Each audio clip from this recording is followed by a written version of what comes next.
Hello students, welcome to The My Dream, the India's first ever e-learning educational platform where we will learn each and everything in the concept of what, why and how. Yeah guys, actually here we will discuss each and everything in the reference of what, why and how.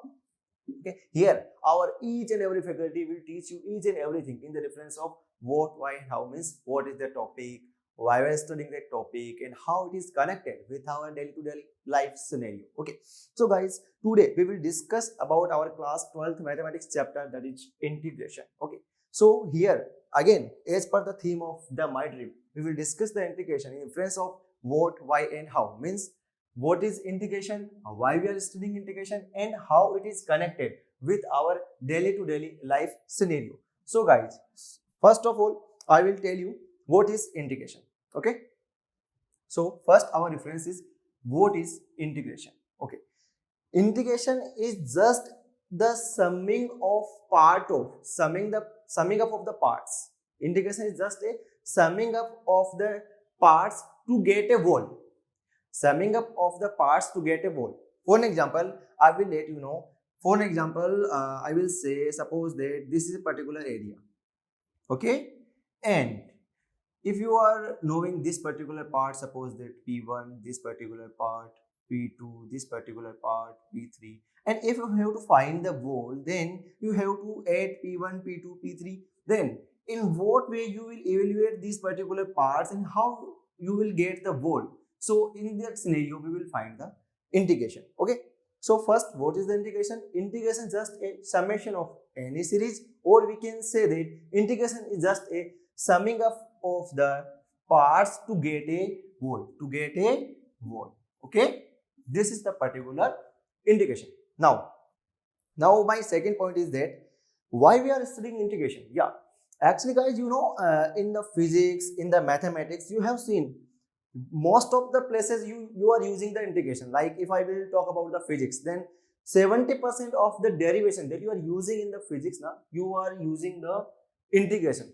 You can take any derivation to find electric field, to derive anything in the rotational dynamics, anything else. So in that scenario, you have to use the integration. So it is a basic scenario that why you are studying integration, because without integration you can't understand the any other topics of the science, like about the physics and as well as the maths. Okay, so now we will move to our third topic, how it is. How in the how reference we will discuss it in by using the two ways. Our first way is how it is going to be represented. How it is going to be represented. So if I will talk about how it is going to be represented, then I will say it is represented like this. This is the particular sign that we will use to find the integration of anything. So we will do integral fx dx a to b, x equals to a to x equals to b. This is the particular way of representing the integration. Here, how the integration is going to be represented, I am just telling that thing only. Okay, so here this is the symbol of integration.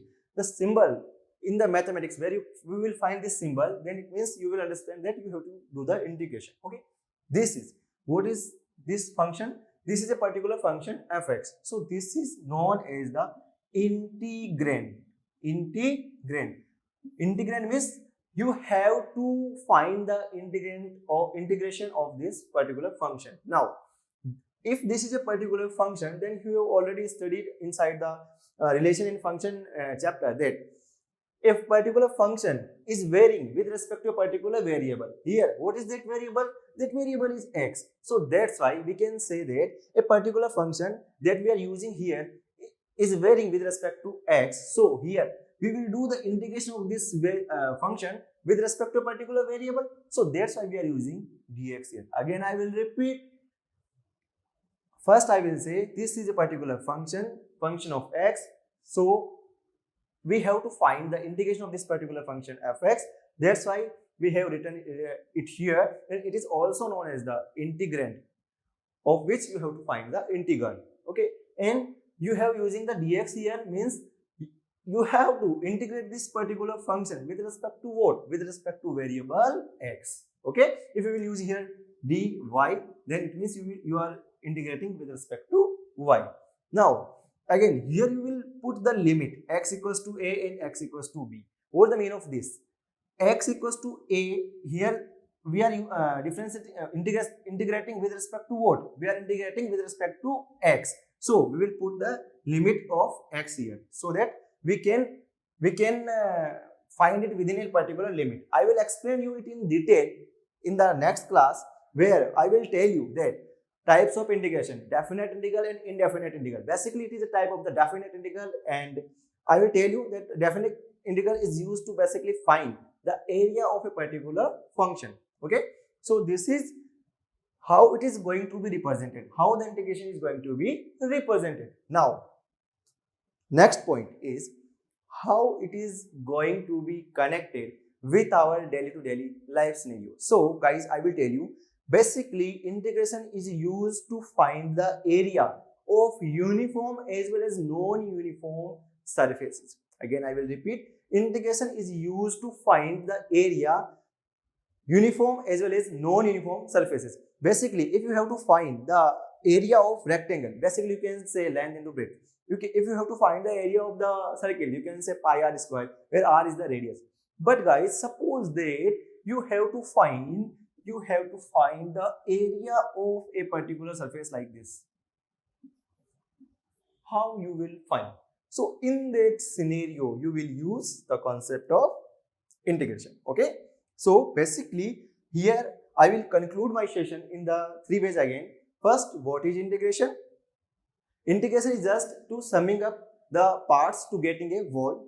Next, why we are studying integration? Because it is going to be used in our other learning like physics and mathematics. Most of the derivation of the physics in which we will use the integration. So that's why we should be having the knowledge of the integration. That's why we can proceed further in the further chapters. Okay. So this is about the why. If I will talk about the how, in that scenario, I have divided the how into the two parts. First, how it is going to be represented. How it is going to be represented. So I have already explained you. It is going to be represented like this.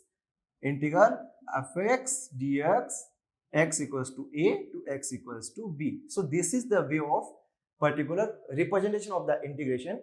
Further details we will discuss in the next session. Okay. And first, how it is going to be represented. Next, how it is connected with our daily to daily life scenario. So if I will talk about daily to daily life, so we will say that integration is used to find the area of a particular surface that may be uniform as well as non-uniform. Okay. So guys, here I have concluded our session. Now my point is that here I have told you that integration is used to find the area of uniform as well as non-uniform surfaces. Now you will get to learn about this particular point in our next session. Okay.